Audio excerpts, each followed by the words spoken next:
Hi, I'm Nick Winters. I'm a partner at Blick Rothenberg, where I head our technology sector group. I'm joined today by my colleague, Simon Rothenberg.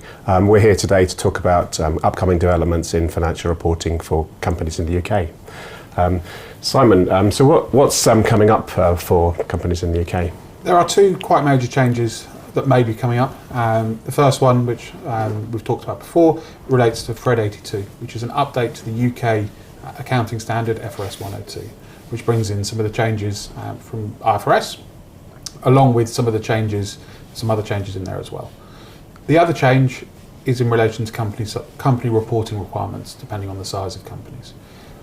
The size limits have not changed for over 10 years, and one of the last policies that the Conservative government announced in March was that they were going to be changing and increasing those limits.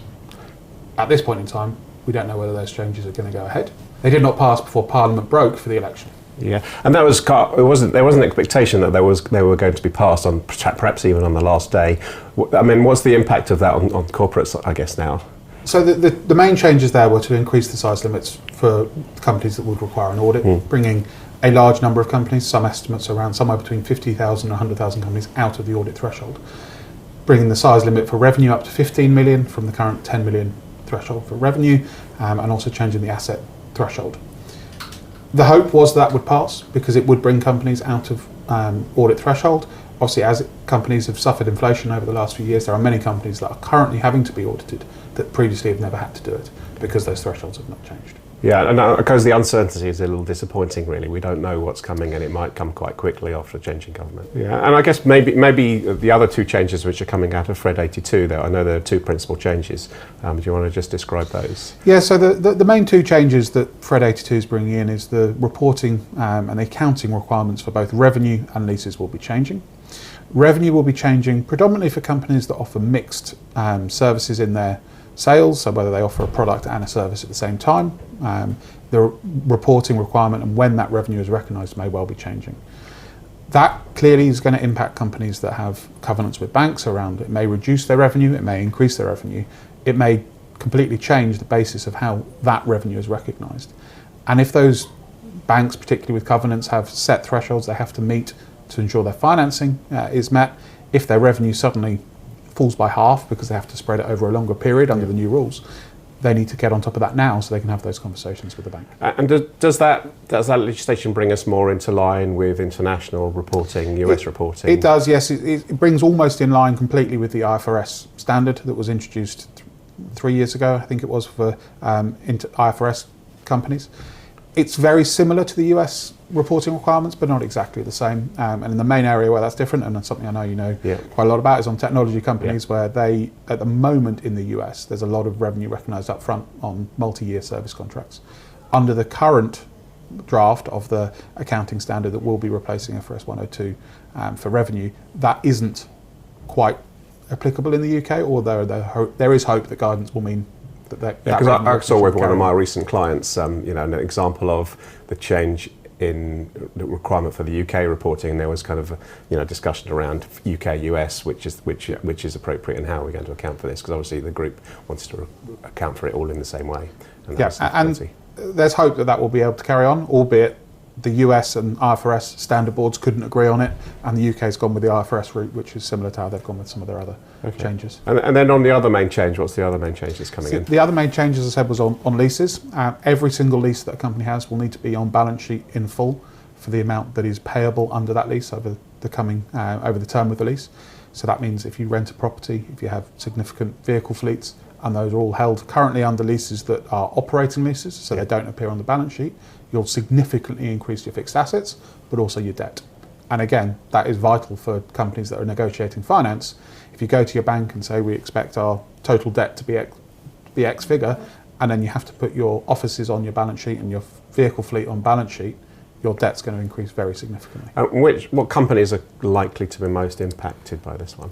Any companies with lots of leases, so logistics companies with fleets of vehicles, or retail businesses with lots of stores, fewer than there used to be, but there's still quite a few of those around. Significant office companies, anyone with significant office space that is currently on short-term or even long-term but operating lease arrangements. will impact it. It will increase EBITDA, which is obviously a key measure for many businesses, because your rent will not appear as rent in admin expenses. It'll appear as depreciation and interest over the life. But again, that is not a real change in EBITDA. It's not a real increase. But if you haven't discussed it with your bank and you're not aware of these changes, it will be a big shock for businesses come 2026. And when are these changes coming in? So they are effective for periods commencing on or after the 1st of January 2026. Realistically, for most businesses that are December year ends, that will be a December 2026. There will probably be scope to early adopt if people want to, but everyone will have to do it by then. You'll have to also understand the implications on your December 2025 numbers.